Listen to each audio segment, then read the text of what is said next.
ಬರ್ತಾರೆ. ನಮಸ್ಕಾರ ಎಲ್ಲರಿಗೂ.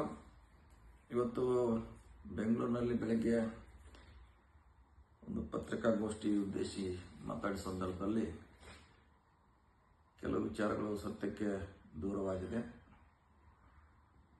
ಕೆಲವು ಸಂಜೆ ಪತ್ರಿಕೆಗಳಲ್ಲಿ ಕೂಡ ಗಮನಿಸಿದ್ದೇನೆ. ಅದರಲ್ಲಿ ಕೆಪಿಸಿಸಿ ಹೊಸಬರ ಅಧ್ಯಕ್ಷರಾಗಲಿ, ಇನ್ನೊಂದು ಕಡೆ ಸಾಹುಕಾರ ಸಮರ DK ಶಿವಕುಮಾರ್ ವಿರುದ್ಧ ಅಂತ ಇವತ್ತು ಸಂಜೆಗೆ ಬಂದಿದೆ. ಬಹುಶಃ ನಾಳಿನ ಪತ್ರಿಕೆಯಲ್ಲಿ ಯಾವ ರೀತಿ ಟಿಪ್ಪಣಿಗಳೇ ಬರ್ತಾ ಗೊತ್ತಿಲ್ಲ, ಮತ್ತು TV ಚಾನಲ್ಗಳಲ್ಲಿ ಯಾವ ರೀತಿ ಅದು ವ್ಯಾಖ್ಯಾನ ಮಾಡ್ತಾರೆ ಗೊತ್ತಿಲ್ಲ. ನಾ ಹೇಳಿದ್ರಲ್ಲಿ ಕೆಲವು ಸತ್ಯಾಂಶ ಇದೆ, ಕೆಲವು ಇಲ್ಲದನ್ನು ವೈಭವೀಕರಣ ಮಾಡುವಂಥ ಪ್ರಯತ್ನ ಆಗಿದೆ. ಅದಕ್ಕಾಗಿ ಮಾಧ್ಯಮ ಮಿತ್ರರಿಗೆ ಮತ್ತು ಸಾರ್ವಜನಿಕರಿಗೆ ಕೆಲವು ಅಂಶಗಳನ್ನು ತಿಳಿಯುವಂಥ ಪ್ರಯತ್ನ ಮಾಡ್ತಾ ಇದ್ದೀನಿ. ನಾನು ಕೂಡ ಯಾವಾಗಲೂ DK ಶಿವಕುಮಾರ್ ಬದಲಾವಣೆ ಮಾಡಲಿಕ್ಕೆ ಯಾವಾಗಲೂ ನಾನು ಹೇಳಿಲ್ಲ. ಆದರೆ ಪಕ್ಷದಲ್ಲಿ ಮುಂದಿನ ಸಂಘಟನೆ ದೃಷ್ಟಿಯಿಂದ, ಚುನಾವಣೆ ದೃಷ್ಟಿಯಿಂದ ಕೆಲವು ಸಲಹೆಗಳನ್ನು ಕೊಟ್ಟಿದ್ದೀನಿ. ನಮ್ಮ ಹೊರತಾಗಿ ಅವ್ರನ್ನ ಬದಲಾವಣೆ ಮಾಡುವಂಥ ಹೇಳಿಕೆಗಳನ್ನ ಹಿಂದೂ ಕೂಡ ಕೊಟ್ಟಿಲ್ಲ, ಇವತ್ತು ಕೂಡ ಕೊಟ್ಟಿಲ್ಲ, ಮುಂದೆ ಕೂಡ ಕೊಡುವಂಥ ಪ್ರಶ್ನೆ ಉದ್ಭವ ಆಗೋಲ್ಲ.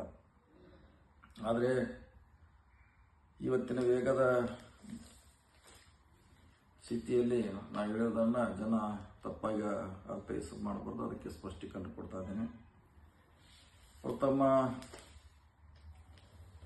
ಪೇಜ್ನಲ್ಲಿ ಹೈಕಮಾಂಡ್ ನಿರ್ಧಾರ ಅಂತ ಬರಬೇಕಾಗಿತ್ತು, ಆದರೆ ಇಲ್ಲಿ ನೇರವಾಗಿ ಇದು ಕೆಳಗಡೆ ಬರಬೇಕಾಗಿತ್ತು, ಹೈಕಮಾಂಡ್ ಮೇಲ್ಗಡೆ ಬರಬೇಕಾಗಿತ್ತು. ನಾನು ಕೆಳಗಡೆ ಬಂದಿದೆ ಹೈಕಮಾಂಡ್ ನಿರ್ಧಾರ ಮಾಡೋದಕ್ಕಂತ. ಬಹುಶಃ ಅದೇ ಮೇಲೆ ಬಂದರೆ ಒಳ್ಳೆಯದಾಗ್ತಿತ್ತು. ಇನ್ನು ಹೈಕಮಾಂಡ್ ಮನವೊಲಿಸಲಿಕ್ಕೆ ಮುಂದಿನ ವಾರ ಡೆಲ್ಲಿಗೆ ಹೋಗ್ತೇನೆ ಅಂತ ಬಂದಿದೆ. ಹೈಕಮಾಂಡ್ ಮನವೊಲಿಸಲಿಕ್ಕೆ ಡೆಲ್ಲಿಗೆ ನಾನು ಪತ್ರಿಕಾಗೋಷ್ಠಿಯಲ್ಲಿ ಹೇಳಿದ್ದು, ನಾನು ಡೆಲ್ಲಿಗೆ ಹೋಗ್ತಾ ಇರೋದು ನನ್ನ ಕರ್ನಾಟಕ ಭವನ ಹೊಸದಾಗಿ ಕಟ್ಟಡ ನಿರ್ಮಾಣವಾಗಿದೆ, ಅದನ್ನು ಉದ್ಘಾಟನೆ ಮಾಡಬೇಕಾಗಿದೆ, ಅದರ ವೀಕ್ಷಣೆ ಹೋಗ್ತದೆ ಅಂತ ಹೇಳಿದ್ದೀನಿ. ಅದು ಎಲ್ಲೂ ಕೂಡ ಇದರಲ್ಲಿ ರೆಫರ್ ಆಗಿಲ್ಲ. ಸೊ ಮನವೊಲಿಸಲಿಕ್ಕೆ ಹೋಗ್ತಾ ಇರೋದು ನಾನು ಯಾರೇ ವರಿಷ್ಠರಲ್ಲ, ನನ್ನ ಕರ್ನಾಟಕ ಭವನ ಉದ್ಘಾಟನೆಗೆ ದಿನಾಂಕ ನಿಗದಿ ಆಗಿದೆ, ಅದರ ಪರಿಶೀಲನೆ ಮಾಡಲಿಕ್ಕೆ ಹೊಂಟಿದ್ದೇನೆ. ಸೊ ಈ ರೀತಿ ಗೊಂದಲ ಆಗೋದ್ರಿಂದ ಜನರಲ್ಲಿ ಗೊಂದಲ ಆಗ್ತೈತೆ, ಪಕ್ಷದಲ್ಲಿ ಕೂಡ ಗೊಂದಲ ಆಗೇ ಆಗ್ತೈತೆ. ಅದಕ್ಕೆ ದಯವಿಟ್ಟು ನಾನು ಹೇಳಿದ್ದನ್ನು ಸೀಮಿತವಾಗಿ ಬಂದರೆ ಒಳ್ಳೆಯದಂತ ಭಾವನೆಯಿಂದ ಈ ಸ್ಪಷ್ಟೀಕರಣ ನಾನು ಕೊಡ್ತಾ ಇದ್ದೀನಿ. ಮತ್ತು ನಮ್ಮ ಪಕ್ಷದಲ್ಲಿ ಮುಂಚೆ ಇದ್ದಂಥ ಸಂಘಟನೆ ಈಗಿಲ್ಲ ಅಂತ ಹೇಳಿದ್ದು ನಿಜ. ಯಾಕಂದರೆ ನಾವು 23ರಲ್ಲಿ ಚುನಾವಣೆ ಮುಂಚೆ ಭಾಳಷ್ಟು ಸಂಘಟನೆ ಬತ್ತು ಕೊಟ್ಟಿದ್ದೀವಿ, ಈಗಿಲ್ಲ. ಅದಕ್ಕೂ ನಾನು ಕೂಡ ಜವಾಬ್ದಾರ ಅಂತ ಹೇಳಿದ್ದೀನಿ. ಅದರಲ್ಲಿ ಪ್ರಶ್ನೆ ಇಲ್ಲ, ಯಾರು ಒಬ್ಬರ ವ್ಯಕ್ತಿ ಅಲ್ಲ.